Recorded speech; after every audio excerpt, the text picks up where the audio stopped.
Bonjour les frères et sœurs dans le Seigneur. Bonjour mes amis. Que Dieu vous bénisse. Eh bien, le Seigneur, il t'appelle, il t'attend. Je lisais un texte dans la parole de Dieu, dans Marc 12, au verset 41, je crois. Là, Jésus observait des gens qui mettaient de l'argent dans un tronc. Certainement qu'ils faisaient la queue et chacun à son tour, il mettait cet argent. Et puis, en spectateur, avec les disciples, les apôtres, Jésus regardait. Un jour, un homme a dit, ce n'est pas toujours ce qu'on dit qui a de l'importance, mais c'est pourquoi on le dit. Oui, c'est pas toujours ce qu'on fait qui a de l'importance, mais pourquoi on le fait. Et on dit dans le monde, c'est l'intention qui compte. Quelle vérité! Dieu, lui, regarde dans les cœurs comme dans un livre ouvert. Je peux vous dire, vous avez un beau chapeau. Peut-être que je me moque. Ou alors, peut-être que c'est vrai, je le pense vraiment. Mais le mot est le même. Donc, le mot n'a pas trop d'importance, mais ce qui a d'importance, c'est pourquoi je dis ce mot-là.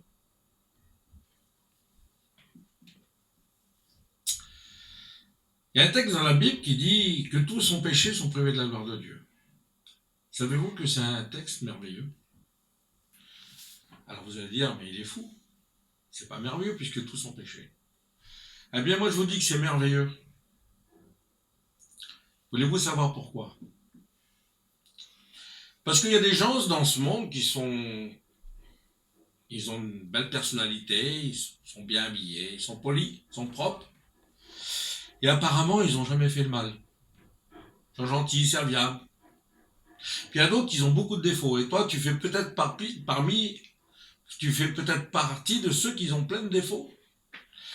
Peut-être que celui qui m'écoute là, c'est un batailleur. C'est battu. Peut-être que tu as volé. Et l'autre là, il s'est jamais battu lui. Il a jamais volé. Et il pourrait peut-être se vanter, dire, mais moi j'ai jamais volé. Moi je me suis jamais battu, moi je suis pas un méchant, je suis pas comme lui là-bas.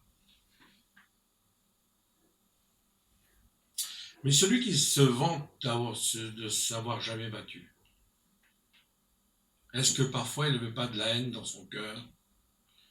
Et s'il aurait eu la force ou le courage, ne serait-il pas battu? Pour beaucoup, oui. Ça remet tout le monde au même niveau. Pour Dieu, cet homme, c'est un batailleur. Et en plus, il est pire que celui qui s'est battu. Parce que il n'avait pas le courage. C'est bizarre ce que je vous dis quand même. Il y en a qui peut se vanter d'avoir jamais volé, gloire à Dieu, c'est beau. C'est merveilleux. Mais si un jour, peut-être est-ce qu'il n'a pas eu le désir de le faire lui, et il ne l'a pas fait. Donc son cœur, il n'est pas meilleur. Et Dieu ne regarde pas toujours le geste. Il y a des gestes graves qu'on ne peut pas réparer, c'est vrai, attention. Mais Dieu regarde les cœurs. Et c'est à ton cœur qu'il veut parler. C'est à ton cœur qu'il veut s'adresser. Peut-être que tu dis, moi je ne peux pas venir à Dieu parce que j'ai tous les défauts du monde. Eh bien, sais-tu que je connais des hommes qui avaient tous les défauts de la terre. Et aujourd'hui, c'est des serviteurs de Dieu, ils prêchent l'évangile. Parce qu'un jour, ils ont compris, ils ont réalisé. Ils ont vu leur état. Ils ont demandé pardon. Et vous savez quoi? Dieu les a pardonnés. Alors, il y avait une lignée de personnes qui attendaient pour mettre leur petite offrande dans ce tronc. Il y avait des hommes riches qui avaient préparé des grosses sommes d'argent. Ils avaient peut-être des bourses en or, comme ça. Et puis tout le monde savait qu'ils allaient donner beaucoup d'argent. Et tous les regards des gens, comme Jésus et les apôtres regardaient tout le monde, ils étaient attentionnés sur ces gens-là. Ah, lui là, il va donner beaucoup d'argent. Il est généreux, c'est un homme qui est bien. Et il y a une petite vieille, une petite veuve, on va dire. Elle est aussi, elle attend son tour pour donner elle. Mais elle va donner 2 pièces. Mais peut-être que des pièces, elle en a 4 dans la poche. Et peut-être que les 2 pièces qu'elle va donner, ça va lui faire défaut. Parce que les autres, ils donnent de leur superflu. Ce sont des gens riches. Mais elle, c'est son nécessaire. Ça va peut-être lui enlever le bout de pain de la bouche. Mais elle a la foi. Parce que elle sait qu'il faut donner quelque chose à Dieu. Comme toi, certainement, si tu comprends la parole de Dieu, il faut que tu donnes quelque chose à Dieu. Eh bien, ce que tu donnes, il faut que tu donnes ton cœur. Et quand ça vient son tour, alors, elle va prendre ses pièces et elle va les lâcher, elle va les donner dans le tronc. Elle aurait pu manger avec ça.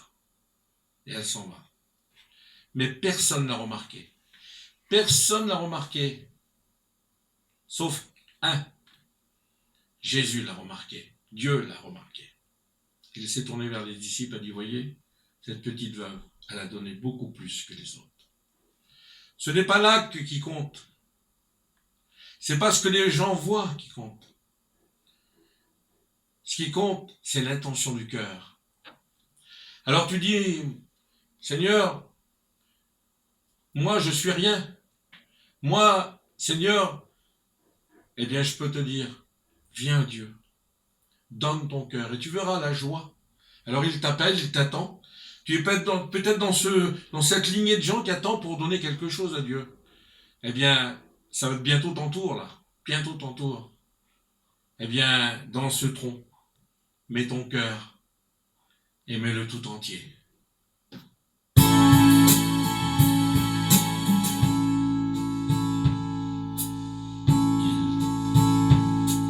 Il t'appelle, il t'attend. Oh, depuis si longtemps. Son cœur est plein d'amour, son cœur t'aimera toujours. Il t'attend.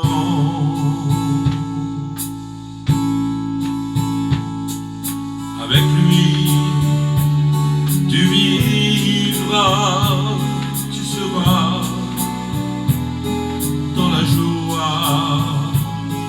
Il sera ton ami, Jésus.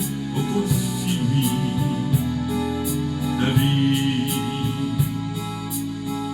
C'est un fleuve d'amour qui durera toujours. Il fera ton bonheur, donne-lui ton cœur. Il t'attend.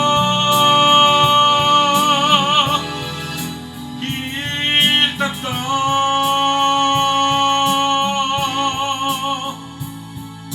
Approche-toi, viens à lui, donne-lui ton cœur.